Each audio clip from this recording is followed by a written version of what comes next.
Well, I know we're talking about all the fun happening over, at Gamebridge eventually later this month, but we are tracking some things not looking too great, at least especially this is now moving. We talk about how slow the track of Hurricane Ian has been, but it has been making some changes in the last few hours for us. Yeah, it's making more of a southerly shift. So it looked like originally closer to the Tampa Bay area was kind of the target zone for the worst of the storm surge. That has now shifted a little farther to the south, so now kind of focusing closer to Fort Myers to, just to the south of Tampa Bay. So still kind of that west coast of Florida, but this is the latest from the National Hurricane Center. And now that this storm is within live radar sight, we've got a radar down in Key West, and that's what we're going to be following for you as the storm makes its way back into the Gulf of Mexico. Because of that new fresh information to the Hurricane Center, we're going to be getting hourly updates from this point on. Previously, we were getting them every 3 hours.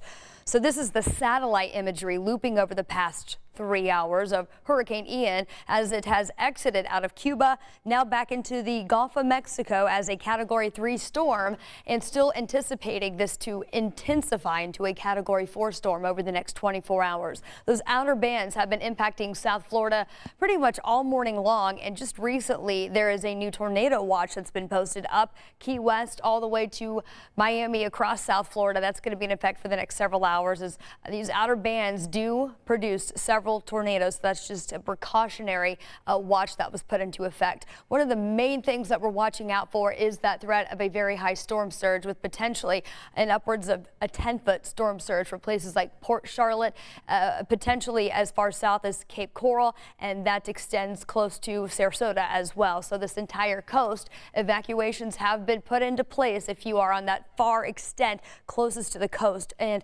that is going to give them at least a couple more hours for folks who do live in this zone as this storm becomes more intense and as it moves closer. So here's the latest on FUTURETRAK as far as where this is headed. Going to be making its way on shore here as we get over the next 24 hours. Still the center of the storm going to be out in the Gulf through tomorrow morning. This is at 8 a.m. but you can see those outer bands certainly bringing those tropical storm force winds throughout the Florida Peninsula already at this point by tomorrow morning, and then potentially making that landfall there just to the south of Tampa. Keep in mind, this track could certainly change. We're still getting new fresh data in really every hour as the hurricane hunters are out there still making their tracks through the heart of this storm, giving us that fresh data. But looks like Wednesday evening is when this will make its way on shore, then eventually weaken into a Category 1 storm, and then eventually a tropical depression, bringing still flooding rains to places like Jacksonville and South Georgia. This is your rainfall potential, so still watching that zone there from Bradenton to Tampa,